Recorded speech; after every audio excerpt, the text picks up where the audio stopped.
Okay, so we'll just do a couple more problems here and call it good.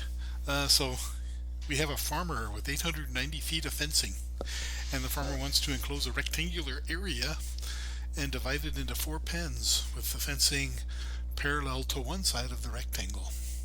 We want to find what is the largest possible total area of the pens. Um, Always good to draw a picture first. So suppose this is the area we want to make as a pen, and so then we have 4 pens. Good. And now we want to find the largest possible area. So I guess we'll just go ahead and take this to be x, this to be y, the whole length here.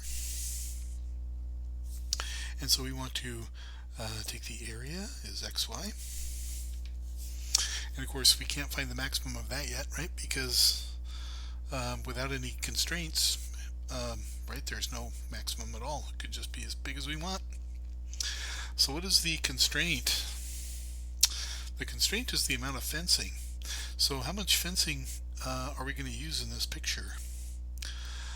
Well, this is x on the side here. This is x, this is x, that's x, that's x, that's y. So it looks like we have 5x. So 5x plus 2y is the total amount of fencing. Looks like that's 890. Good. And so that gives me my setup. Now, is there a restriction on x?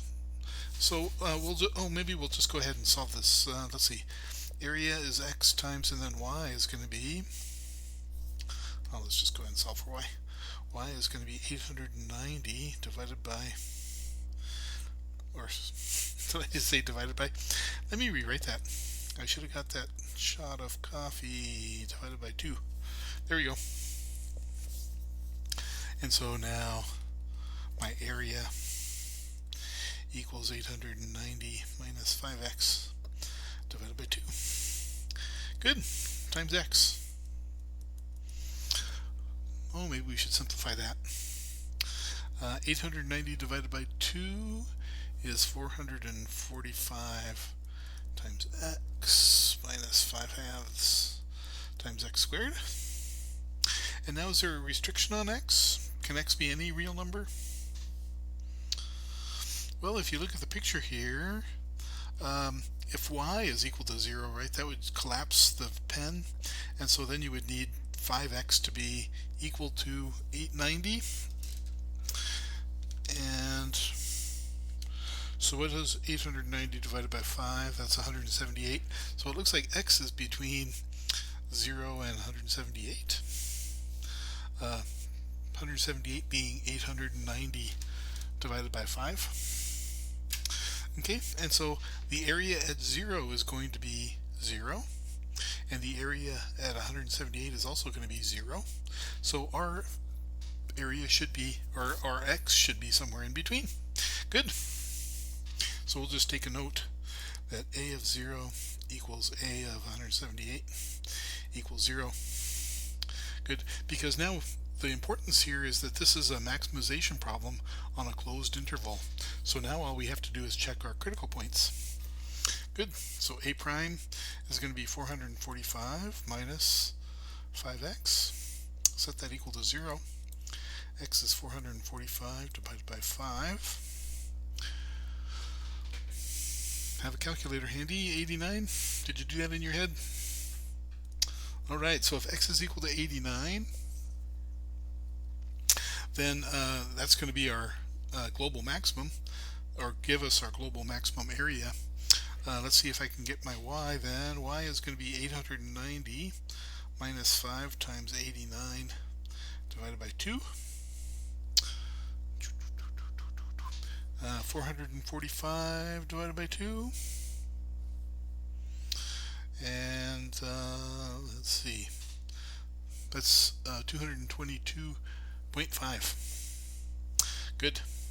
And so therefore the maximum area that can be enclosed is going to be given by 89 times 222 times 802.5, which is 19,802.5 square feet. I guess we put our square feet there. Good. All right, that wasn't too bad. And so this is real common in the in these optimization problems, right? This kind of a setup right here, where we have a function of more than one variable, but then we're given some kind of side constraint that we can use to make this a function of one variable. And then once we have a function of one variable, we know how to find the max. Good. Let's see. I'll go ahead and pause and write down another question. Okay, so don't forget that we're doing some antiderivatives. And so if f prime is equal to 1 plus t over t, find f of t. Well, you'll notice that this is a quotient, and I'm not sure how to anti-differentiate a quotient. And so therefore some algebra should come into play first. And so the algebra is, we'll go ahead and divide this. And so this is going to be, I'll just go ahead and write that. F prime of t is 1 plus t over t.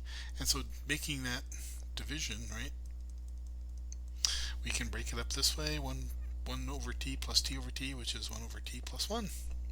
Good. And now I can anti-differentiate that. The antiderivative of 1 over t is the natural log of t.